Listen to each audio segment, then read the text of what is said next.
Hey everyone, Laura Lynn from the Mama Pop Quilt Shop here, working on a weekend project, block number 5 of our 9-block series. Stick around, I'll show you what we're doing.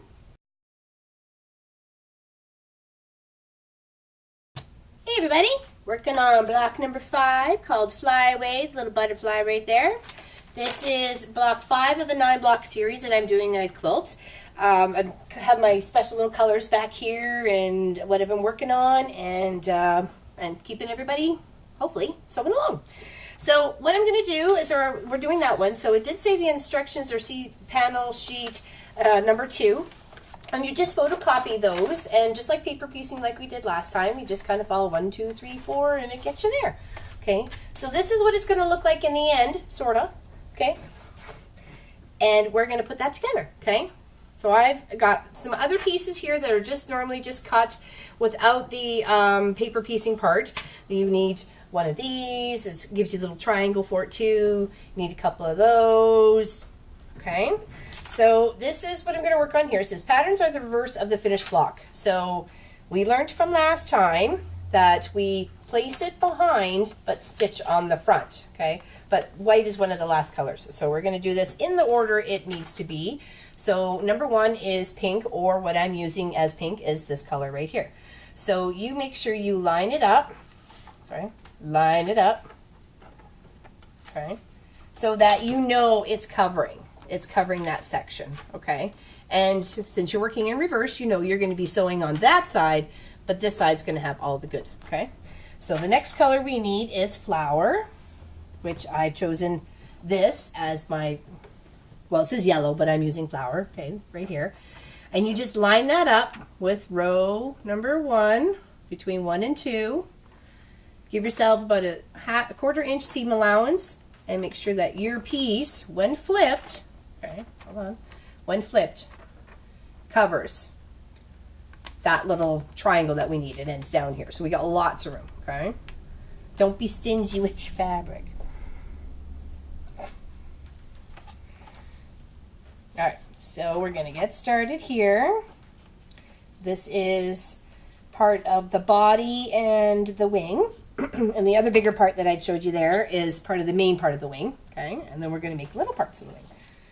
So I'm just going to sew this up here between row space 1 and 2, or piece 1 and 2, right down to that line. If you have to go slow to make sure you hit it, perfect. Now backtrack just a couple of stitches, because you don't want all of your hard work just becoming apart, right?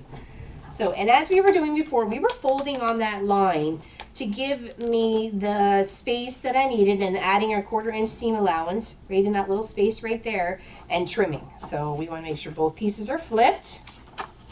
Okay, they are flipped where they need to be. We're going to come down here, do a little trimming,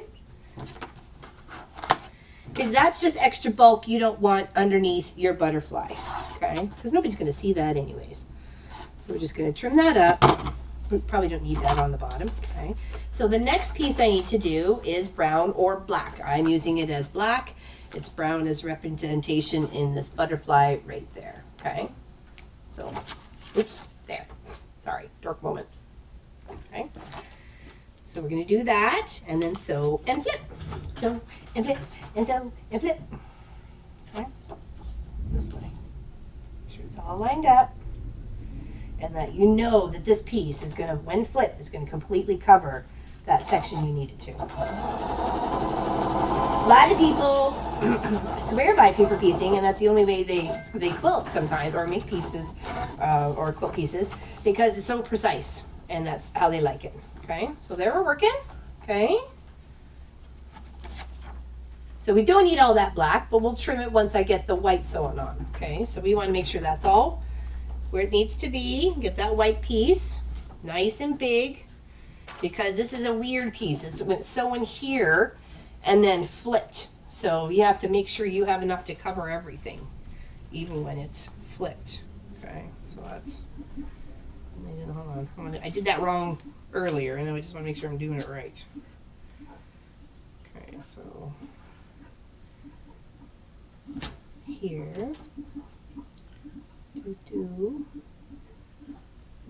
and there. I think actually I'll use the wider one just to be, is that wider? we'll make sure we get it all. And I'm going to trim it. Okay. On that line, don't forget the back stitch.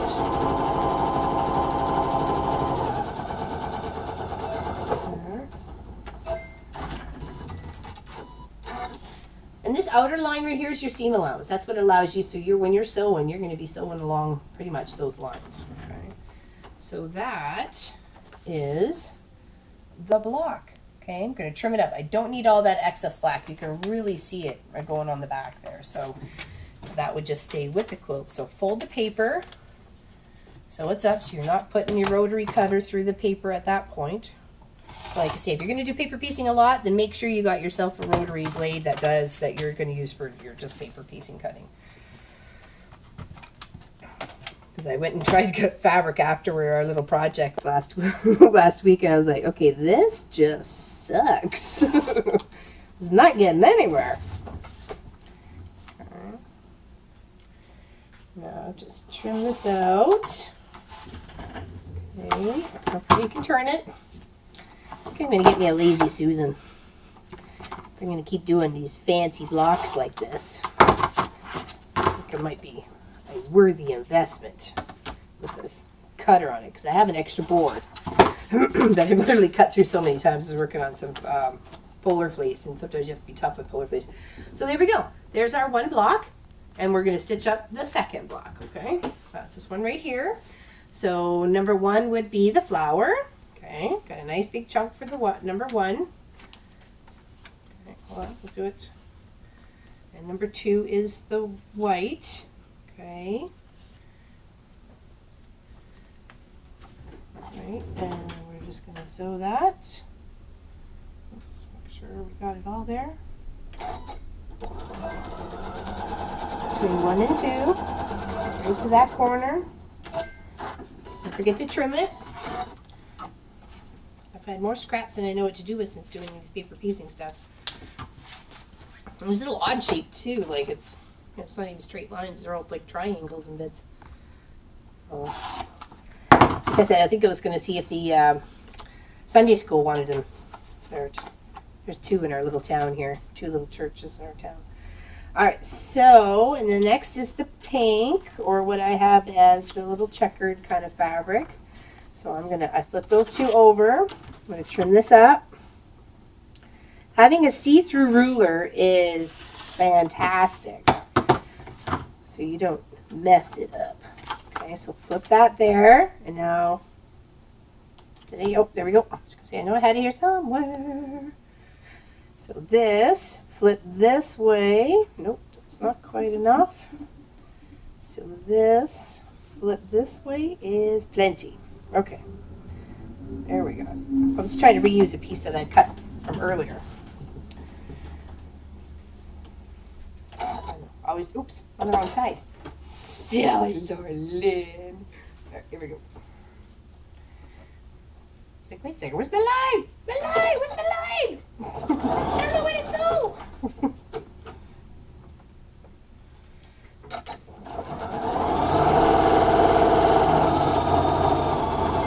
All right, and this will be a trim. Da, da, da, da, da. See, there we go. There we go. All right, we'll trim that up. Give it all a little press. Make sure everybody's behaving themselves. Oops, I didn't trim this one. This paper. As my rotary cutter screams at me. Actually, I picked up two unique blades the other day. I went over to Len's Mills to pick up some pellets for a weighted blanket project or weighted quilt project, and they had a couple of weighty blades for the rotary cutters. Oh, what can I use those for? Pick them up. $1.98.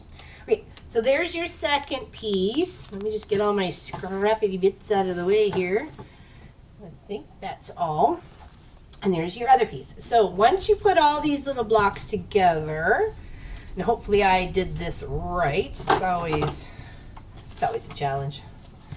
Okay, so we're gonna put that there. Make sure we got this going here. This and this. This and this. This goes down under here. That matches up there, sort of, if you can. Nope, hold on. There we go. I'm like, something is way off there. What is going on? Okay, so those all fit together. So you can tell it's going to look like that. We hope. So let's put these two pieces together, and then the bottom two pieces together, and then we'll put the bottom and the top together, and then hopefully we have our butterfly.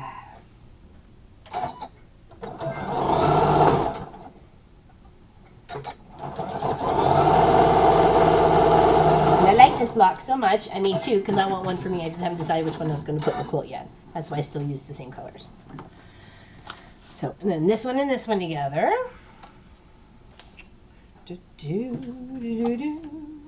Correct? Correct. Me and the singing ripper are already good friends today. Oops. Try that again.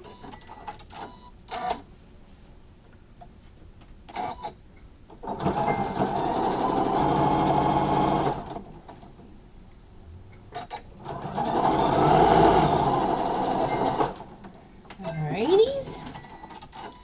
Then these two get connected. And try and line them up the best you can. Don't worry about whether this bottom edge is matching up or not. Just try and get these two here because it represents the body of the butterfly, right? So try and do your very, very best to match up those seams. Other than that, it does look a little weird. So that's why, I mean, you're probably the only one who's going to notice anyways. But still, if you're going to try and do it the best you can. And I want her to be proud of this quilt that I worked so hard on.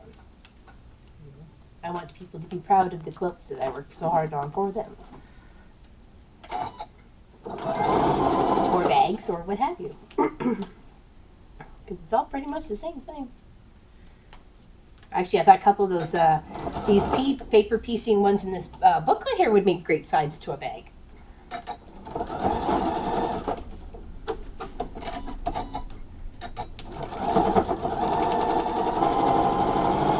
Alright, we are almost done, folks. Okay, so there's the bottom part. Okay. And then we're just going to add the top wings.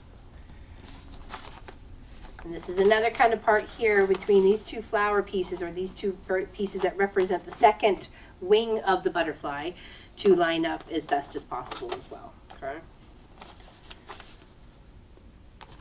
To shift and flip the seam to make it fit.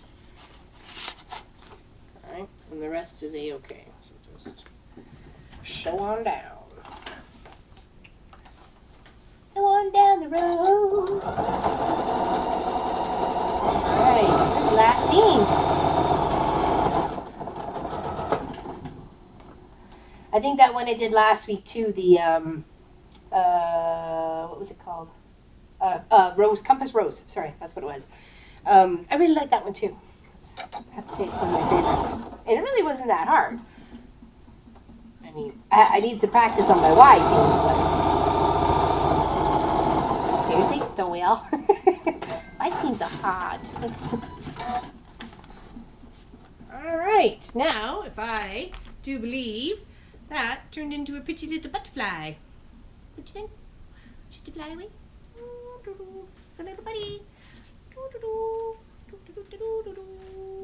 Alright. Thanks for joining me for this weekend project, making a flyaway out of this booklet. If you don't know what booklet it is, it's this one right here. Okay? Making 9 blocks out of it. It's a birthday quilt for one of my nieces. And she already knows about it. I told her the other day on the phone. Can't keep a secret. Can't keep a secret. I'm too excited. So thanks for joining me for this weekend project. And don't forget to watch Long on Wednesdays. And we'll see you. Don't forget to leave a comment and subscribe and tell your buddies. Okay? Thanks, everybody. Catch you next time for block number 6, which is... Hold on. Where's my piece of paper? Oh, there it is. Block number 6 is Pinwheel Plus. So easy. Half square triangles. We'll have this done in a flash. Thanks, everybody. Later.